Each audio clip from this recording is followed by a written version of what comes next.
नमस्कार, मैं हूं प्रियांशु श्रीवास्तव। जब से देश में एसआईआर शुरू हुआ है, इस काम में लगे कई बीएलओ ने सुसाइड किया है। सुसाइड की बढ़ती घटनाओं ने सोचने के लिए मजबूर कर दिया है कि आखिर क्या वजह है कि ये कर्मचारी अपनी जान दे रहे हैं।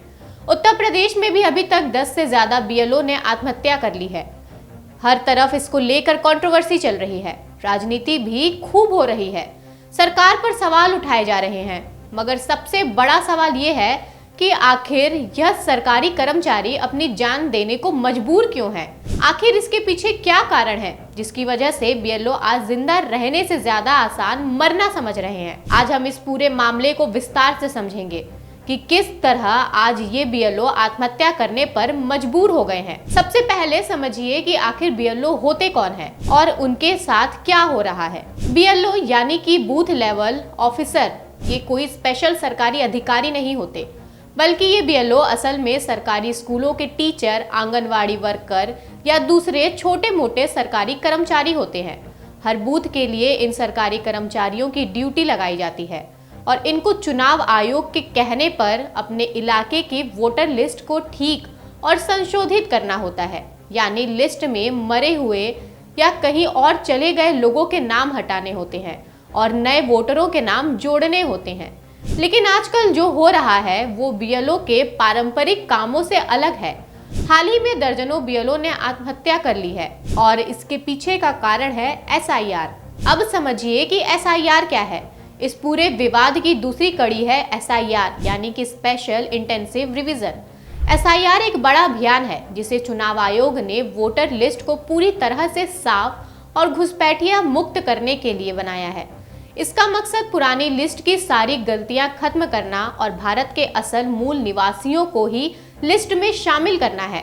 मगर दिक्कत ये है कि इस बड़े काम को पूरा करने के लिए समय बहुत कम दिया गया है। जो काम पहले 6 महीने से 1 साल में होता था, उसे अब सिर्फ 2 या 3 महीने में खत्म करने को कहा गया है। एसआईआर का टॉर्चर या समय की मार। आपको बता दें कि बीएलओ की आत्महत्याओं के पीछे 3 बड़े कारण हैं। पहला, टारगेट पूरा न कर पाने का दबाव। इतने कम समय में अपने बूथ के हर घर पर जाना, वहां का लिस्ट चेक करना, डॉक्यूमेंट वेरिफिकेशन करना, मृतकों को लिस्ट से हटाना, नए मेंबर्स को जोड़ना, इन सब के लिए उन्हें दिन रात अपना समय देना पड़ रहा है और इतने कम समय में उन पर सारे काम पूरे करने का प्रेशर है। दूसरा कारण है नौकरी जाने का दबाव। कुछ राज्यों में तो इन बीएलओ पर कठोर कार्यवाही भी की जा रही है। कितनों पर एफआईआर भी हुए हैं, कुछ को सस्पेंड भी किया गया है। ऐसे में इन बीएलओ पर नौकरी जाने का संकट भी बना हुआ है। इसी क्रम में तीसरा कारण है डबल ड्यूटी। जैसा कि हमने बताया कि बीएलओ असल में सरकारी स्कूलों के टीचर, आंगनबाड़ी वर्कर या दूसरे छोटे मोटे सरकारी कर्मचारी होते हैं। ऐसे में उन्हें एसआईआर के काम के साथ अपने असल नियमित काम की जिम्मेदारी को भी निभाना पड़ता है। इसके लिए उन्हें सालाना अलग से 12,000 रुपए मिलते हैं। वहीं इस बार एसआईआर के लिए विशेष अभियान भत्ता 2,000 रुपए अलग से दिए जा रहे हैं। मगर काम के इस दोहरे दबाव की वजह से बीएलओ को मानसिक तनाव हो रहा है, जो किसी भी इंसान के लिए सहना बहुत मुश्किल है। बात बस इतनी सी है कि गलत एसआईआर नहीं है, बल्कि इसे लागू करने का तरीका गलत है। इस पूरे मामले को समझने के बाद इतना तो साफ हो गया है कि बीएलओ की जान उनके काम के अत्यधिक दबाव की वजह से जा रही है। ऐसे में सरकार और चुनाव आयोग को एसआईआर की समय सीमा को बढ़ाना चाहिए और इन बीएलओ पर दिए गए प्रेशर को कम करना चाहिए, जिससे उन पर हो रहे मानसिक उत्पीड़न को तुरंत रोका जा सके।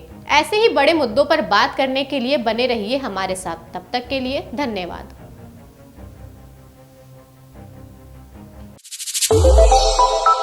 श्रेष्ठ भारत पर खबरों से जुड़े रहने के लिए चैनल को सब्सक्राइब और लाइक करें, बेल आइकन दबाएं और देखते रहें श्रेष्ठ भारत।